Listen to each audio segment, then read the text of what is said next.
Right.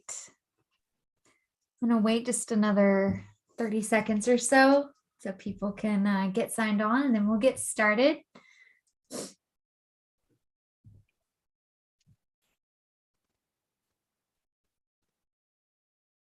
I can't interact with people in this workshop as much because we're mostly live streaming. So if you have questions throughout the workshop, please drop them in the chat or comment so that our team can relay those questions to me so I can answer as we go along. I do want to throw out a little disclaimer here before we start. My name is Ashley. I'm an educator. I'm not a graphic designer. So I've learned a lot of these principles, and a lot of this information was shared with us from a graphic designer. And then a lot of this process and tools that I'm going to share with you today are things that we've used at CryptoChicks and some of the other businesses that I've been a part of. So the information is good. Just so you know, I am not a graphic designer. Okay, so thanks so much for joining us today. This workshop is graphic design made easy for everyone. And I will say that we're targeting younger people with this workshop, this series of workshops. I'm really glad that you're here no matter where you are or how old you are. But if you have any schools in the Canada area that you think could benefit from a young entrepreneur program put on by CryptoChicks, we'd love to hear from you. So reach out to us and we can start talking about how we can bring some of this education to students in K through 12. So today, we're going to talk about graphic design, which is a little bit daunting if you don't consider yourself an artist like me. If you feel like creating images on a computer can be challenging or difficult, or you just don't know where to start, you're not alone. And there are a lot of tools out there to make this really easy for you. So I'm excited to share some of those with you today. I'm not going to present the whole screen because I'm going to be in and out of this window a lot during our presentation today, showing you different tools. So just bear with the smaller version of the presentation slides. My name is Ashley. Like I said, I'm the educational programs manager for CryptoChicks and also for Metis, which is a layer 2 scaling solution on Ethereum. So it's a blockchain network. And my role, I come from teaching in public and private school settings, and I've moved on to teaching people about blockchain and crypto. So I'm excited to chat with you on entrepreneurship and specifically on brand development and graphic design today. So if you were in a classroom with students and if you could share out with me in this call, I would ask you to take 30 seconds to think of your definition of an entrepreneur so that we can kind of share out. However, you are behind the live stream wall and we can't really communicate about your answers. So I will share with you a few things. An entrepreneur is someone who thinks out of the box to creatively solve problems. They tend to be self-motivated. They develop business for themselves, and they find opportunity for themselves, and they communicate and present themselves with confidence. And that piece, I think, is often overlooked. There are a lot of ways to be an entrepreneur, but if you are going to be a client-facing business, then you need to understand how you present yourself. You need to understand your brand, and there needs to be continuity in your communication. So that's kind of what we're going to focus on today, specifically thinking outside the box to communicate yourself with confidence and continuity. So this is more on how to incorporate some graphic design tools into developing your brand. And this is kind of like a flywheel, right? And again, if this is I did create this for young students. So when you think outside the box, you find opportunity, which helps you to creatively solve problems. Then you can develop business for yourself. which makes you more motivated and gives you more confidence. So it all kind of feeds into one another. So in this workshop, we're going to talk about some of the basic design principles. I'm going to give you a list, and I'll ask you to look at a few different logos, and we don't get to talk, but I'll ask you to consider what you like and don't like about each of them. And we'll talk about working with different graphics and images, music and videos, and all of these tools to make a cohesive brand for yourself, for your business. And this is just so you can kind of get all of this out of the way so that you can focus on delivering the best service or the best product without having to consistently think about, how you're presenting yourself moving forward. And the idea is that once you have your business name, your brand kit, your logo, your colors, your typeface, all of those things decided on, then you have a kit. And all of this information lives in this kit. And when you communicate with press or media or other designers, or you need any sort of assets or marketing support, this kit can be used to communicate a lot of information. It carries all of the assets that are needed to create marketing materials for you. So the basic design principles, when we think about what does something look like, they come down to these elements. Contrast, so something really striking in, a difference in texture or color, light and dark. Balance, for instance, the slide that you're looking at right now leans pretty heavy to the right side. We tend to enjoy like evenly balanced images. Emphasis, so are you putting attention on the right thing, the most important thing? Proportion, again, just how large or small something is in comparison to what else is on the image. Hierarchy, meaning the most important information needs to be front and center or up top. Repetition can be really impactful. If you're saying the same message over again, or it's even like kind of a brand design to have your same logo kind of layered on top of one another. There are a lot of different ways to creatively use things like repetition, rhythm, and pattern to create eye-catching designs. White space is really nice. Once you start learning to use all the different elements, or maybe if you draw yourself, it's very easy to over clutter things. I notice that when I create design or marketing materials for Crypto Chicks, if there's a lot of information that I need to convey in one image, it gets messy really quickly and people tend to not read what's on the item. So white space is really important, creating some negative space and then, giving more detail and explanation elsewhere. Movement, variety, unity, all of these things come depending on what your brand is and what your aesthetic is. So this really takes some forethought for you to consider, what is my aesthetic? What's my brand? What's the look that I'm going for? What's the message that I'm trying to communicate? And do the images, words, colors that I've chosen align with that message? And I'll say that I've worked with a couple of projects that have rebranded midway through, or, they've worked for a couple of years under one name and then they've changed, or they needed a new logo or whatever. It's one thing to, update your logo or something along those lines, give your website a facelift, but to have to rebrand entirely midway is not only like terrible for your bank account because you have to spend so much time and money on recreating all of those assets. It also disconnects you from the community that you're building. So it's really important that you plan and think through kind of the end goal, the project that you want to see. What is the vision that you have for your brand, and what does that look like? How does it feel before you get started putting anything in stone? Because it's not to say that you can't change it down the road. It's just going to cost you time and money and potentially some of your supporters.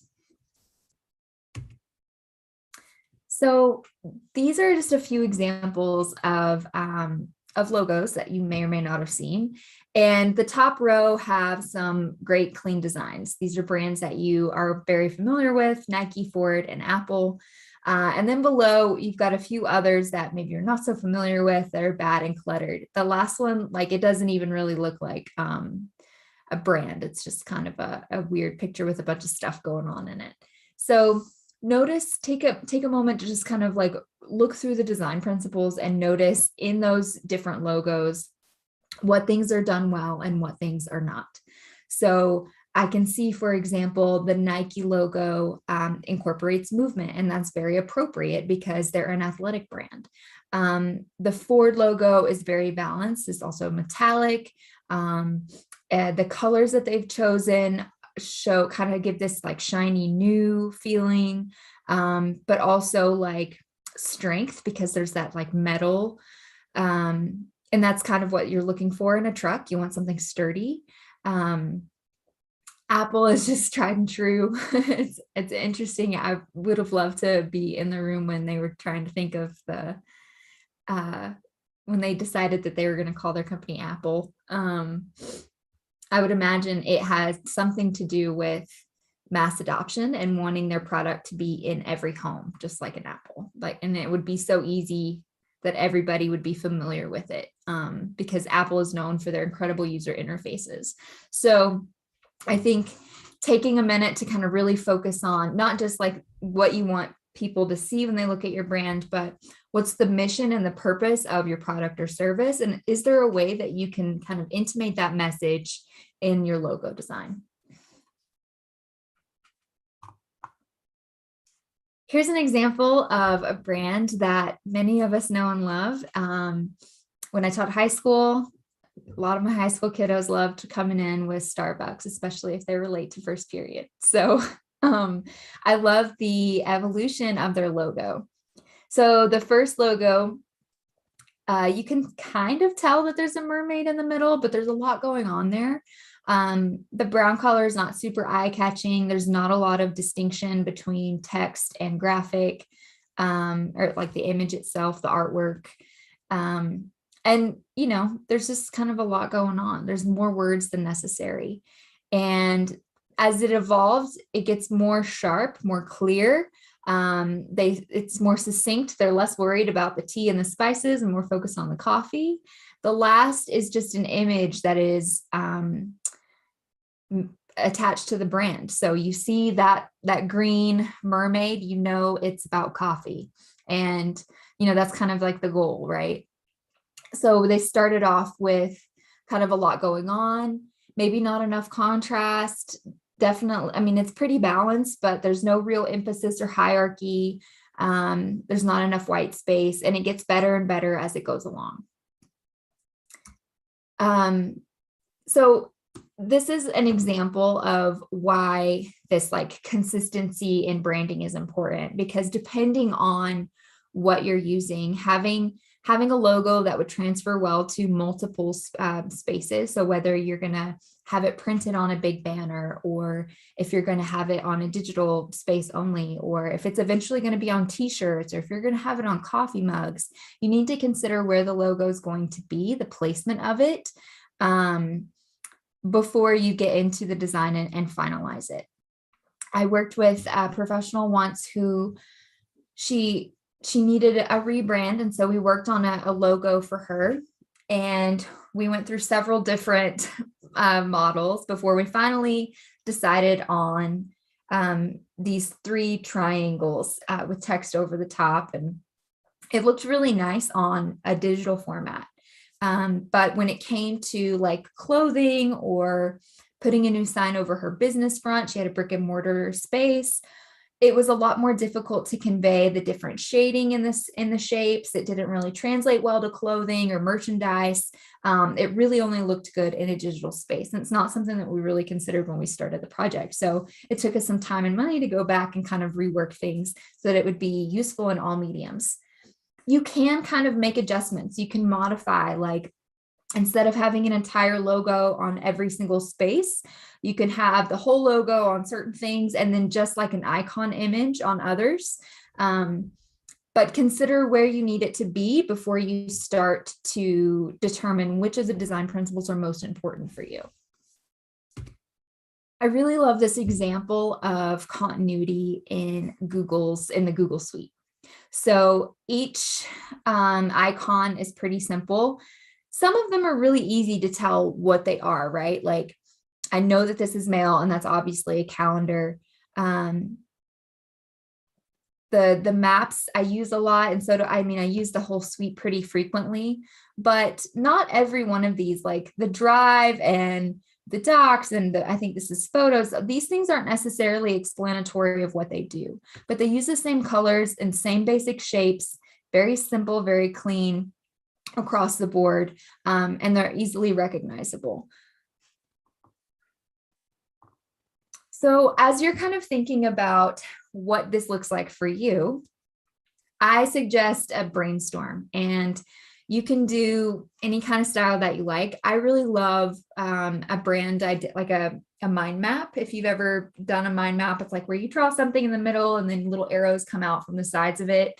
But you can also do like a mood board, which I think is really fun because that can either be tangible if you're the kind of person that needs pencil and paper, you want to cut things out of magazines or what have you, go for it, knock yourself out. But there are a lot of digital tools that make this really easy. So I really like Pinterest just because it's free and most people already know how to use Pinterest. But Sample Board and Mood Board also offer this service where you can curate different images from the internet and essentially bring them all into one place to kind of get a good feel for the mood of your brand. And you want to take some time to ask yourself some questions before you get started. So if you have a pen and paper, or if you want to jot these down somewhere, ask yourself your ideal customer, your target audience. So if you are a network like Metis, then you're trying to target not only developers and businesses, but also individual users. So there may be some different communications for both of those. Or you might consider this like universal approach in your brand design. If you're something that's a little bit more niche, like maybe you are a fitness instructor and you want to offer some online fitness things, then your ideal customer is going to be someone who's interested in health and wellness, or who's working towards improving their health and wellness. And so that's going to shape how you communicate. Getting really focused on your service or product. So not just a blockchain network. A blockchain network that is meant to make the blockchain accessible for everyone with extremely interfaces, extremely easy user interfaces, intuitive design, low fees, fast fees, accessibility. So it's more than just I'm a network. It's what things do I offer that set me apart? So think about those specifically. What problem are you trying to solve? And is there a way that that should be intimated or included? And as you're just writing out your answers to these, even if you know them all in your head, I promise it helps to write them down, because as you're writing, you're going to notice some key themes. You're going to notice that you use some words over and over again. And those words are going to be key for setting up your mood board, but also like kind of guiding your initial marketing copy. So take a moment to really write it all out. And then what aesthetic feels most authentic to you? So if you're working on a tech project, but this like futuristic kind of feel is not really your vibe, maybe it's a tech project, but it's more about staying connected to people, then the aesthetic may be more about, it might be warmer. You might choose some more warm colors. You might look at images of people or images of body part, like hands, not body parts, but hands that show connection. Anything that feels like the feeling that you were hoping to intimate to whoever is looking at your brand material. So it's a lot less about what you're actually saying and more about the feeling that you get when you look at it. And then what colors, symbols, or words kind of represent those ideas. So probably if you've written these things down, you see a lot of words that pop up again and again. So these are some keywords you're going to want to start a list of along the side of your little mind map. What colors come to mind? Like every feeling kind of has a color. I mean, it might be different for you than it is for anyone else, but that's okay. For me, the color yellow feels happy. And so if I'm trying to make people feel happy, then I might use the color yellow. Or blue is a very trustworthy color. Studies show that people really feel calmed and assured by the color blue. Red tends to invite a more like passionate and assertive feeling.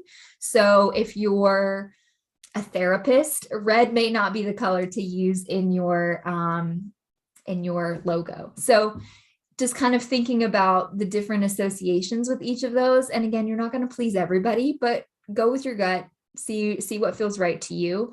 And it really helps to write things down, not just to clarify for yourself, but so that you can kind of see where the connections are in the bigger picture. So in a mood board, I really love to start with this, because if you decide later that you need to work with a professional designer, or you maybe get a brick and mortar space, or you have a web, you want to start a more interactive website, if you need to do any sort of online presence upgrades, a mood board is a great way to kind of communicate some things with people beyond just a brand kit, beyond your logo assets and the colors that you use. This can kind of convey a little bit more of a feeling and an overall theme than just your digital assets may feel like. So this is a great place to start. I always like to use to like include a color swatch in a brand kit or a mood board. I'll show you how to find color codes with a tool towards the end of the workshop here today.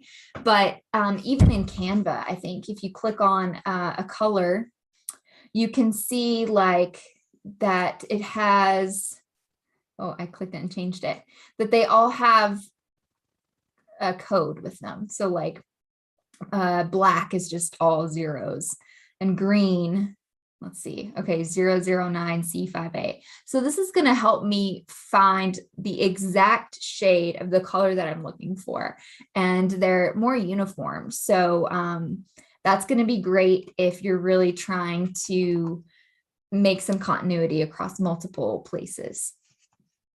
Write your keywords down, the things that strike a note with you. Images, and try not to get crazy with them. It's good to put in a lot of things that represent what you're trying to communicate, but too many pictures can be really distracting. Studies show that when a person goes to a website, whatever they see at the very top is kind of like the thing that makes or breaks whether or not they scroll down. And they tend to like to see text aligned to the right and at least one clean, clear image at the top. Now, it doesn't have to be like, if it were like a carousel or collage, that might be distracting. But typically, some striking image at the top with text aligned to the right is the most visually appealing and encourages people to keep scrolling down your website. Fonts, so kind of deciding like which style of lettering works for you. Depending on the industry, you might get really creative and scripty with this, or you might stick to a pretty traditional regular style font. If you are going to make something that you want everybody to be able to read, especially like globally, if you're trying to reach people all over the world, I recommend not using too much script in your font. So try to use serifed text. And I'll show you some examples of that here. But basically, I don't think I have any serif text on this. Let's go to a text box and I'll show you. Okay, so if I pull down here my text box, any font that doesn't have, let's see if I can find a serif text. Okay. So do you see how in like the Allegria bold, at the top and the bottoms of the letters, there are these little flick marks. These are serif text, and they tend to like grab the eye. They're actually a little bit easier on the eye for reading. They're gentler, I guess. Like it just makes it go quicker. Now, the simple fonts are pleasing to look at. So I would say if you're going to write a lot of text, you want it to be very simple, something eye-catching. If it's going to be like an essay, the serifs are really helpful for the eye. But once you get into like really scripty stuff, like these fonts here, it's really challenging for people to read that, especially if you're reaching people who maybe English isn't their first language. This would be a real challenge. So I would avoid things like this unless it's in a very limited space. Like if your logo is going to be your name, Ashley Designs. Well, Ashley can be written however I want it to be. That's fine. But as far as like most of the text on any communications I have, I'm going to want to stick to something more simple for people to read. You can turn to visual metaphors as well. So if you're going to have an image in your logo and your brand, then it can represent some sort of ethos of your company. A lock could represent security, a bear for strength, or hands for connection. You don't have to be super literal with it. You can get as abstract as you like, as long as like the leap from image to concept is fairly clear. Having it all in one place in a mood board will help you stay focused and consistent in your messaging, but it'll also help when you're communicating with other people who are working toward furthering that service or that mission. So sharing your mood board with people can help give them an idea of what design and what feel you're going for. So I'll show you a few examples of some mood boards that I thought were really great. Here's a couple. This is really fun because there's just a few simple images. You can see it's focused on like healthy food, and the key words that they've chosen: fresh, sustainability, strong, bright, quick, clean. I get that feeling from most of these images. There's freshness, the strong and bright, the colors are very bright. There's also a lot of like earthy elements here. Everything is like pretty clean line. There's not a lot of clutter in these images. They're very simple. And here's their color palette here at the bottom. Same thing for this one. They've kind of chosen a few different fonts. You can see they chose like a serif font for the logo, but some of the smaller text is a little simpler. And then the photos just kind of like, they all have like the same color palette to them. They all kind of fall along the same hue. And so you can see the color palette that they've selected at the top. So I just kind of get a vibe for what Jane Gray is all about by looking at this one image. Here's another great example. This gives kind of like a cigar and leather suit library kind of vibe to it. So it's got darker colors, a lot of like leather, thick textures. We've got this like houndstooth kind of feeling, a lot of dark colors. And then the text is kind of, it's a little extra, like everything else that's going on in these photos, right? There's a lot going on. There's a lot of colors. It's dark and heavy. And so is the font and the logo. Yeah. So any questions from anybody on live stream before I continue? Okay. All right. I'm going to keep going then. No questions at the moment. Thanks, Stacy. You sound like you're coming in from heaven here. Okay. Photos. All right. So how do you find all this stuff? Because I see all these great ideas, right? And I'm like, okay, I have an idea for a business, or I want to create my own mood board. Where do I get these pictures? Where do I find these colors? How do I determine these fonts? Like, I can't draw anything for myself. How does this all work? So I've got a lot of tools to help you create this whole aesthetic so that you can build the mobile app or the website or the logo of your dreams. So the first thing are photos.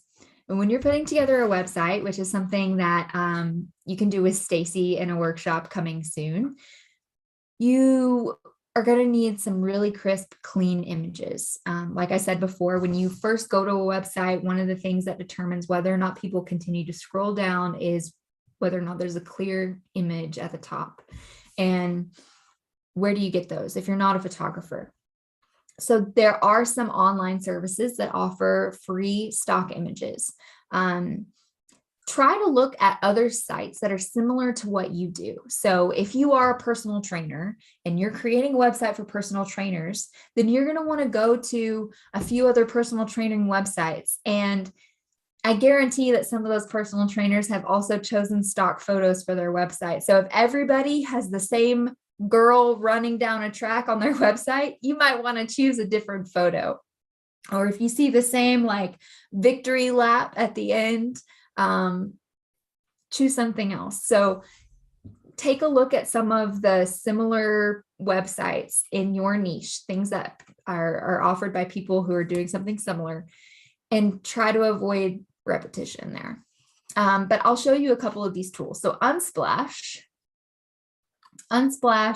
offers high resolution photos, and you can get these for just about anything.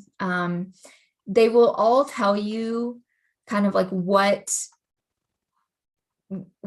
they can be used and what the rules are for using them. So just like music and just like painting and all these things, photos have copyright to them. So copyright laws kind of govern how these works are used because an artist created it, and whether they get compensated for it or not is important. So as you use a photo, you can download some of them for free and you can use them free use. They're free rights to anybody. And some of them you have to pay royalties, or you can only use them in certain places. But you can search for anything. So you can do wallpapers. You can decide that you want to look at, if you're an architect, you can choose some really stunning architectural visuals for your website here. So there's all different kinds of things. Pexels is very similar. A lot of these are royalty free, and some of them you may have to pay like one time, and some of them are completely free. Some of these sites will ask for a membership fee. So you would pay like a small fee monthly and then get to download as many free stock images as you'd like. But a lot of times you can find some really quality ones for free. You just got to do a little digging to be sure that you're not using the same ones that everybody else is using. So read the licensing rules. This is kind of a screenshot from Unsplash. So like I said, you can use a lot of them for free, but sometimes there are some that say you can use these for personal reasons. So like I could share it with a friend of mine, but I couldn't like put it on the website that I make money on. So pay attention to the licensing agreements when you download. If you go to a site that says everything is free use, everything is free, awesome, you're good to go. But some of them will even say like you can use it for a certain amount of time. So just be mindful of that, because I would hate for you to get a letter from somebody's lawyer saying that you have to take your website down. Whoa, Canva went crazy on me there. Same thing with Google Images. So I really recommend using some tools like Unsplash and Pexels when you're trying to find stock pictures for things, because the quality of image on there is going to be great. And that's actually really important, because if you download an image that is fuzzy, people aren't going to stay on your page. Also, if an image that you put on your website is taking a long time to load, that's going to hurt your SEO, your search engine optimization. So the longer it takes to load once somebody clicks on it because the pictures are loading up, the lower you're going to come up in search engine results. So choosing images that are high quality is an important strategy, not just for aesthetics, but also so people are more likely to find your website to begin with. And when you go to Google and you type it in, I'm going to show you, there's a place to look to see if you can use an image. So if I go to google.com and let's say I need a picture of a girl at a computer. All right, so I'm going to go to images. Then what I can click here are tools, and then I can go down to usage rights, and that will tell me whether or not I'm allowed to use something. Creative Commons license means pretty much anybody can use it. But if I want to use it for like commercial business purposes, then maybe I need to find a specific kind of license. I'm going to click that one, and it's going to tell me the ones that I can use for those purposes. Some of these are going to be directing you to photo websites, kind of like Unsplash, where you can download vector and stock images that look really nice, but downloading them directly from the search engine is not going to serve you well. So I would go to the sites directly, and this is a nice little filter tool. They can usually tell if you download images illegally and try to use them on your website. They index and track these things. So do yourself a favor and just like go through the right channels the first time around. Okay. Freepik is another place to get a lot of copyright free vectors and photos. So I'm going to show you a lot of tools in this section of the workshop. If you have questions at any point, just drop them in and I will answer them as we go. Freepik has all the things. If you need like a moving file, illustrations for something, photos, templates for Instagram, social media, specific fonts, you can get mock-ups where you like design merchandise, like, oh, I want to put my logo on a tote bag. Well, you can do that and see what the image of it would look like on a tote bag. Backgrounds for whatever, phones, computers, websites, text effect, all the things that you would like, you can find here. And you can kind of explore the different categories of what's available and see what you can get for free.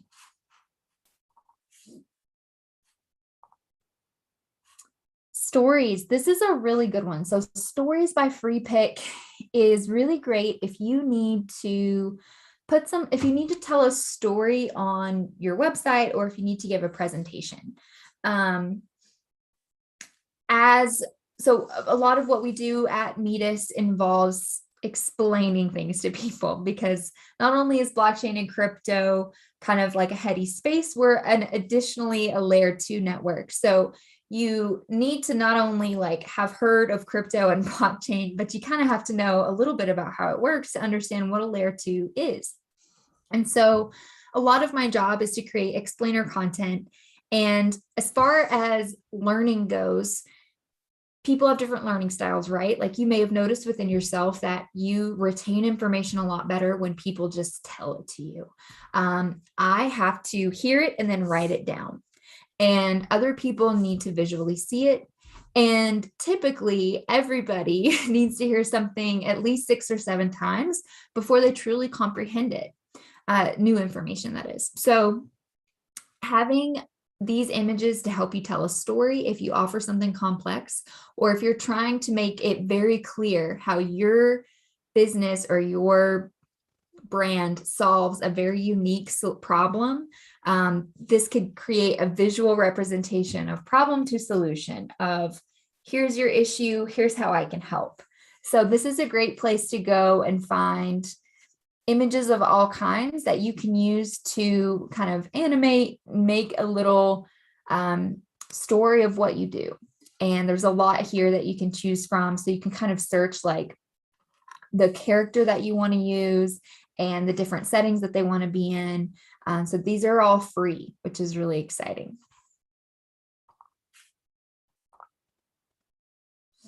Flat Designs, Undraw is quite similar. So this is another place that you can get characters and images for a website or whatever the case may be. This is a great one for the details. So if you want to have like a small profile pic, or if you've got icons on a website or in a presentation, the details matter. And sometimes, especially if you are working in a global market where English is not everyone's first language, then a graphic image paired with something that is descriptive of where it takes you is really helpful. So I might look at this and say, not if I don't speak English, I may not know that this is an audio conversation, but I can see from this image that it's two people who are chatting. Looks like they're recording a podcast. I'm going to click on that if I'm looking for some sort of recorded content.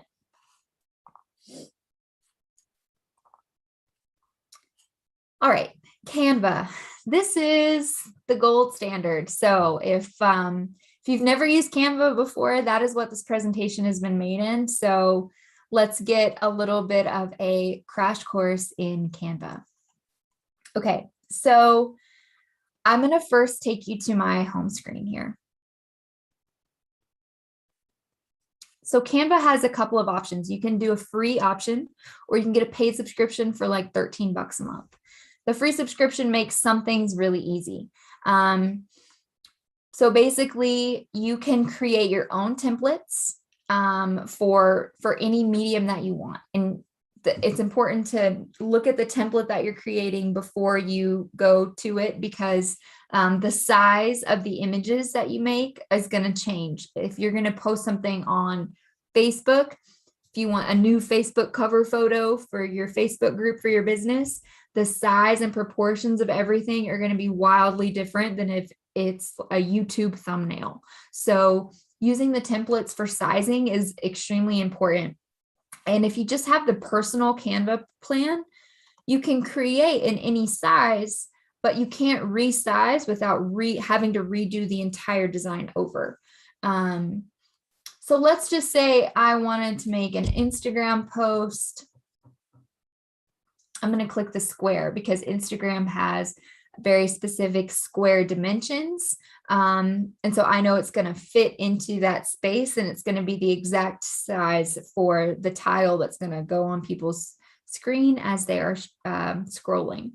So you can see there's a whole lot of templates here. I can start with something that I really like and make it my own. So I'll click on this one here. So it's already got a template full of different colors that are all kind of on the same line. They use similar fonts to have similar images.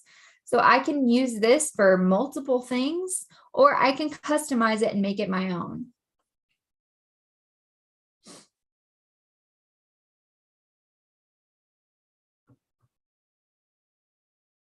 My computer is really tired today. It's been a long day for both of us. There we go. Okay. So yeah, you can, let's say that I love this, but I want to change the text, or I really don't like this serif font that they've used. Then you can go in and make any customizations that you want. Let's say I really hate all of the blue images. I just don't like any of them. So I can just delete those. No problem. Just click on them. Now, let's say to this background, I want to add an element. I want to add an arrow. You can go to the Elements tab. They have so many things here. It could just be a flat image. It could be a shape. It might be like an actual picture. It could be like little moving GIFs or sound bites. You can add audio, charts, tables. Frames are for photos. So if I put a frame on here and then I go to upload, then I can choose any photo and I can just drag it and it'll live in that frame. I know I don't have to put a frame on my image for the photo to live there. I can also just drop the photo onto the thing, but you can upload any graphics that you want. You can make them your background by right-clicking and clicking replace background. Undo if you need to. Detach image from background, easy enough. Let's say you want to use the headshot, but remove all the background on it. If you have the Pro feature, then you can click Edit Image and Background Remover. This is really helpful for logos because sometimes you just need the background to be transparent so you can fix your logo to multiple things. So this will remove the background and now you're just left with your image or your logo or whatever the case may be. One of the things that I really love about Canva is that it helps me line things up. So when we talk about balance and kind of overall composition, you see how this is all pretty simple. There is some information here, but it's balanced. They got flowers on one side, text on the other. If I were going to type these in myself, you can see as I move that it gives me little guide bars. And this can tell me where I've locked up center, either in the middle of the graphic, vertically and horizontally. So this helps me kind of like get things in line with the other elements, but also with the entire square. So there's a lot of different text that you can add. You can change colors here.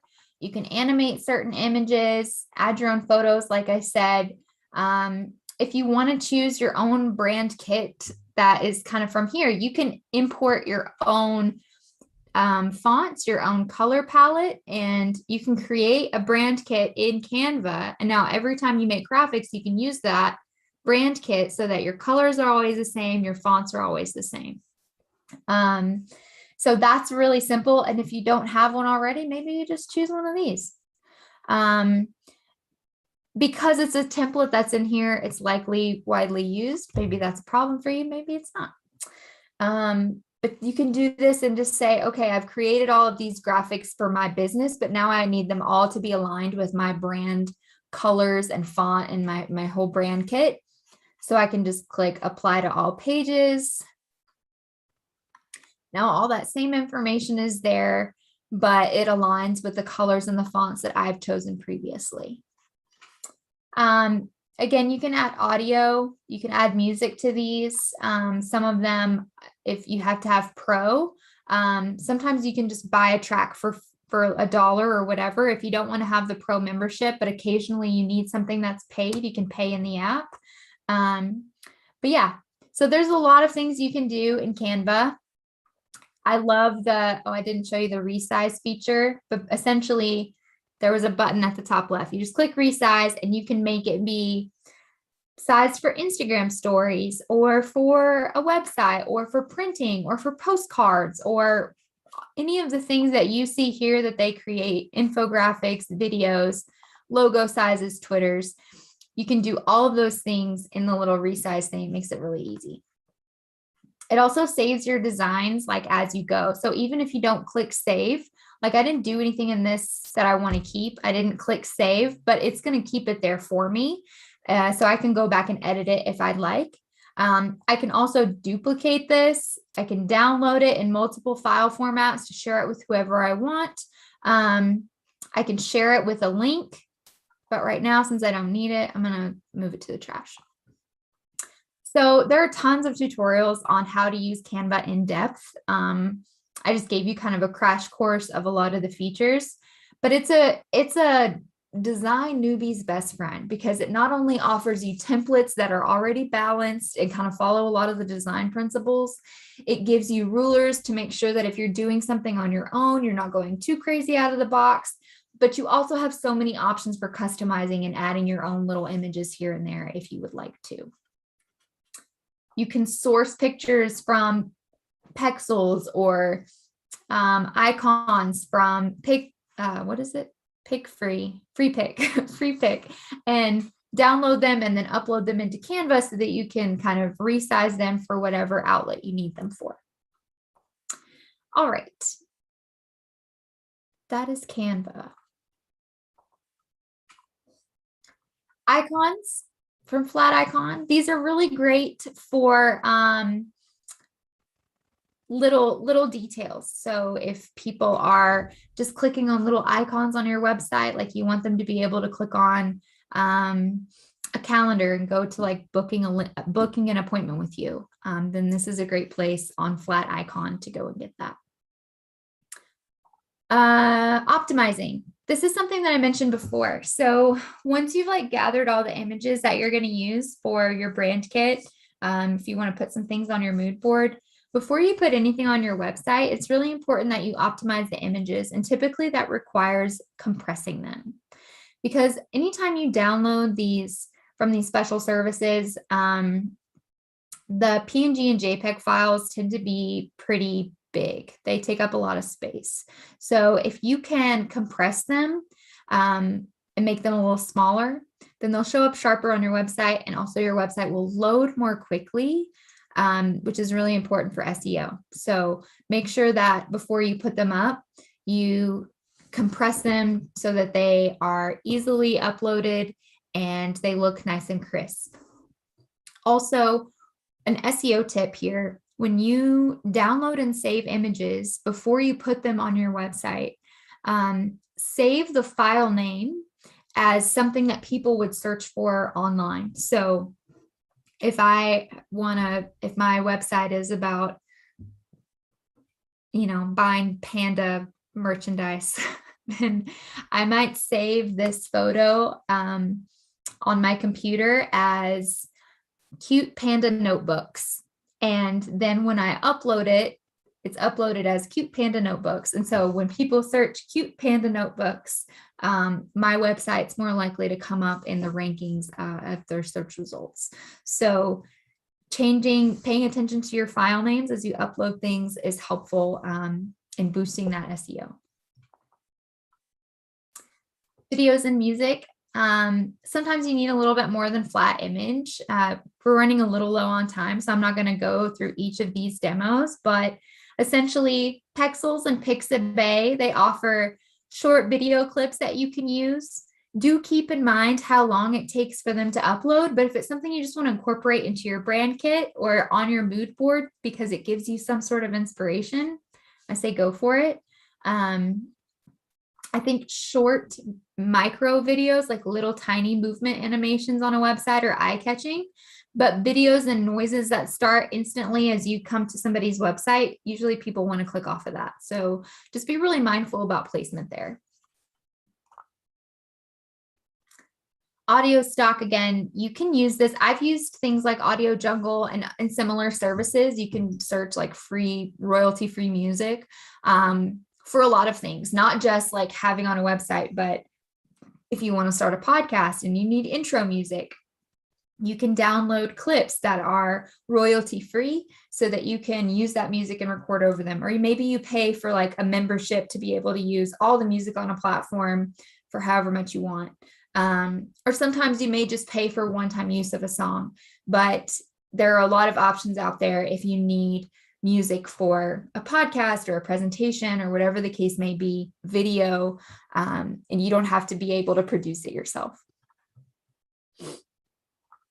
All right, when it comes to colors, a word on colors. Make sure that they jive. So there are a couple of tools that are really good for finding colors. I mentioned that I was going to show these to you. So Color Picker is awesome. You can I'll go to the homepage for you here.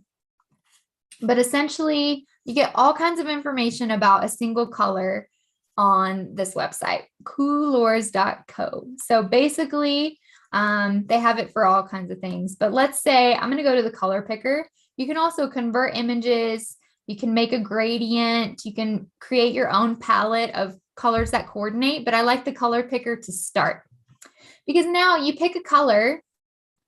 And if you click the little box, you can kind of make this look like whatever color that you want.